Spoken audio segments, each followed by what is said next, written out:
including kuibiwa kura, tunakimbia kujificha huku vichakani South Africa, tukiamini kwamba ndugu yangu Raila atakuwa angalau rais wa Jamhuri ya Kenya. Kalonzo's presidential dream is alive, but ODM just served him a condition that could kill it in one move. Perhaps we only fear some of the friends that you keep, but otherwise, as a person, you are not a bad person. By all indications, Kalonzo Musyoka is warming up for yet another shot at the presidency.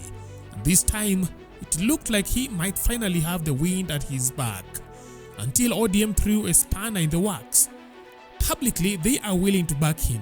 Privately, they have attached one very clear condition: cut off Rigathi Gachagua or count ODM out.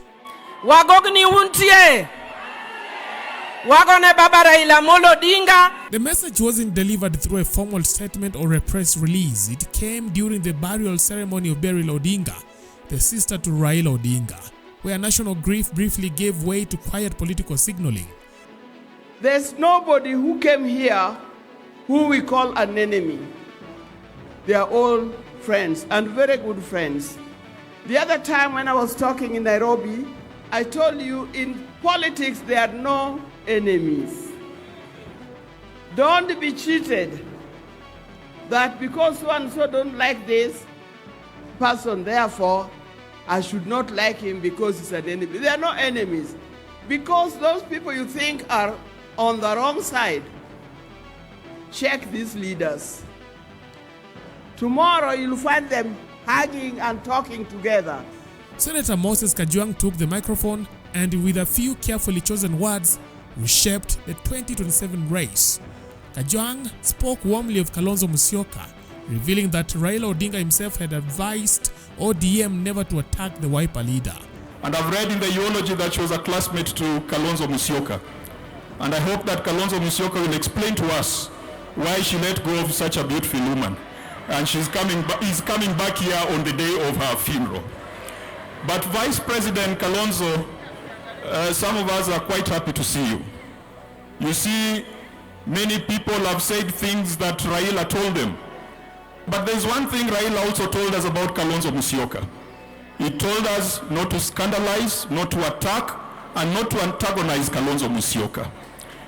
And that is why in the Senate, the deputy leader of minority in the Senate is still Senator Enoch Wambua, a member of Wiper. In the National Assembly, the deputy leader of minority is still the Honorable Mbui, a member of Wiper. Your Excellency, I hope today you will also tell us what you had planned with Raila, because inaonekana kuna kitu mlikuwa mmepanga. That part was pure praise. But then came the twist. ODM has no issue with Kalonzo Musyoka except for the company he keeps. Sisi hatuna ubaya na wewe mheshimiwa, and perhaps we only fear some of the friends that you keep. But otherwise, as a person, you are not a bad person. It didn't take long for everyone in the room and online to figure out what he was talking about, or rather who he was talking about. Because in this context, friends doesn't mean golfing buddies. It means Rigathi Gachagua. And of course, Gachagua wasn't mentioned, and he didn't need to, because his long combative history with the Odinga camp is well documented. Finally, sisi tuko sawa. Mzee Azimio tumemtuma huko bunge aonane na hao akina Medhu, awaambie shida yake ni gani. Mimi na president hatuna time ya kuongea na yeye. Hatuna. Ama nyinyi mnataka tuongee na yeye? During his tenure as deputy president, Gachagua routinely made himself a full-time job for ODM's communication wing. Huyu jamaa ya maandamano amezoea to force his way into government through violence. He once bragged about laying traps in State House to block Raila Odinga from getting close to William Ruto. Hiyo ikulu nimeweka mitego kila kona, kila pale, kila bahali nimeweka, na niko na watu wa kunipigia simu. Wakionekana tu karibu naambiwa. Kwa sababu uwezi mtu ameharibu serikali 4 umkubalie akuje ya 5. Si ataharibu. He painted Raila as a perennial spoiler in every administration and even called him a curse. Huyu jamaa ya maandamano amezoea to force his way into government through violence. In 1982, he masterminded a military coup against the government of President Daniel Arap Moi. Many Kenyans died and property was destroyed. He wanted to come to power through the back door. It was not possible. In 1997, when he stood for presidency, he was number 4. He lost. He brought chaos and violence, and President Daniel Arap Moi brought him to government and made him Minister for Energy. You know what happened? Akakuja kwa serikali ya Moi, akaisaparatisha. In the year 2007, Mwai Kibaki, our beloved president, defeated him hands down. He brought chaos, many Kenyans died, property was destroyed, and Kibaki brought him into government through Nusu Mkate. You know what he did to Mwai Kibaki. In the year 2017, again, President Uhuru Kenyatta defeated him again. He brought chaos. He sowed fear to President Kenyatta. He brought him to government through the handshake. He came and destroyed the entire Jubilee agenda, made life impossible, confused our president, and made all projects to stall. 2022, we defeated him. He went to court. The Supreme Court made a decision. Again, now he's back. He has brought violence.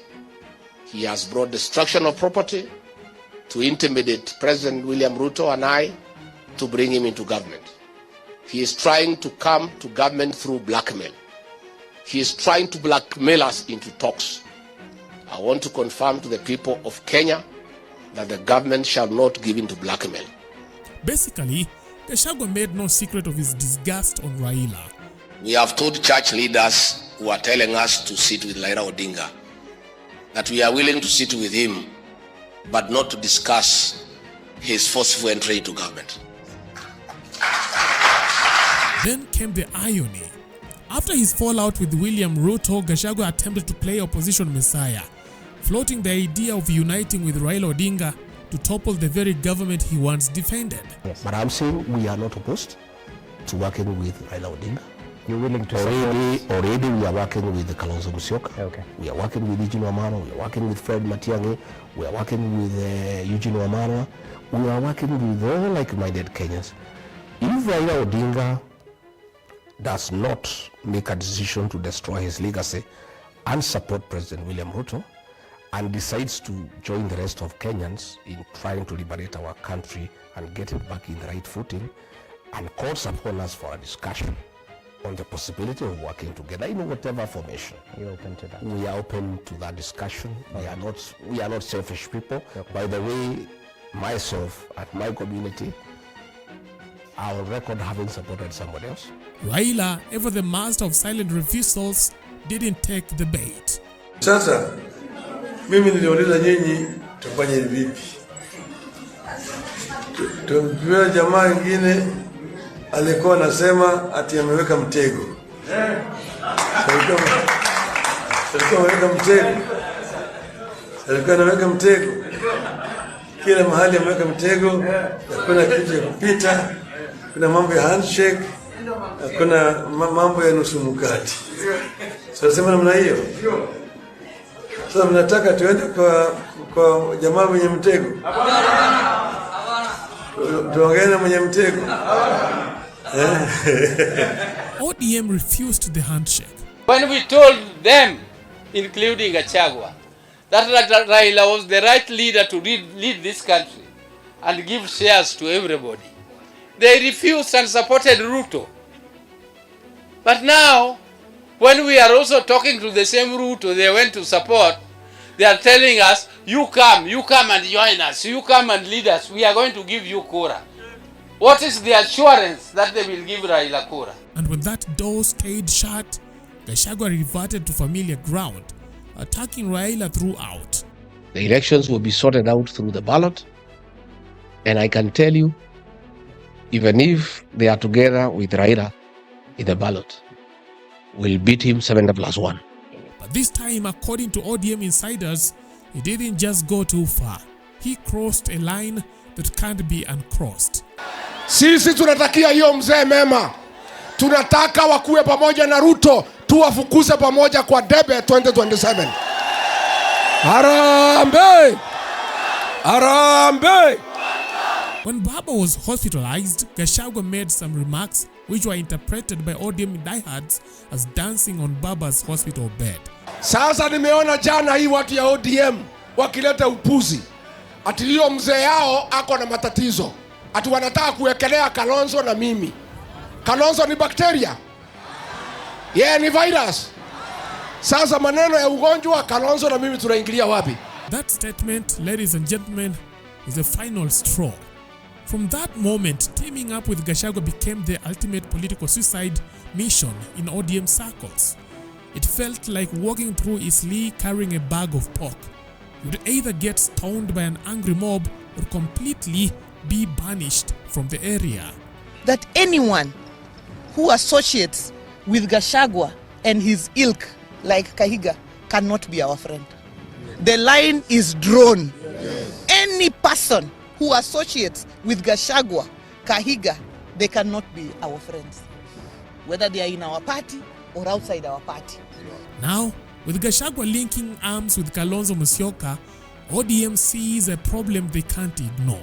The suspicion is that Gachagua is slowly dragging Kalonzo down politically, especially among Luo loyalists who once backed his coalition with Raila Odinga without question. The thinking is, without Gachagua in the picture, Kalonzo could win that trust. With him, he loses it by default. You know, they have to try everything wagonganishe Kalonzo na Gachagua. This is where Kalonzo's balancing act gets tricky. He needs broad-based support, including ODM's massive base, especially in Nairobi and parts of Nyanza. But Gachagua, for all his baggage, still commands attention and resources. Na unajua ile shida tuko nayo hapa, Dr. Kalonzo Musyoka. For Kalonzo, he is both an asset and a liability depending on the audience. ODM, however, isn't joking anymore. Their latest posture makes it clear. If Kalonzo wants the ODM endorsement, Gachagua cannot be anywhere near the campaign bus. Gachagua recently stirred more backlash after saying that all key political seats in Nairobi must go to his party. Tumekubaliana kiti cha gavana kitachukuliwa na DCP. Kiti cha seneta kitachukuliwa na DCP. Kiti cha women rep kitachukuliwa na DCP. Tumekubaliana na Wiper kati ya viti 17. Kati ya DCP na Wiper tutachukua viti 16. That didn't sit well with ODM leaders who currently dominate the capital's political map. Any candidate aligned with Gachagua is now being viewed as a threat to ODM's hold on the city, and they are not about to hand over control in the name of opposition unity.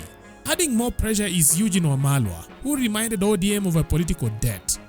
Kalonzo supported Raila in 2022 and helped him keep the Azimio coalition intact.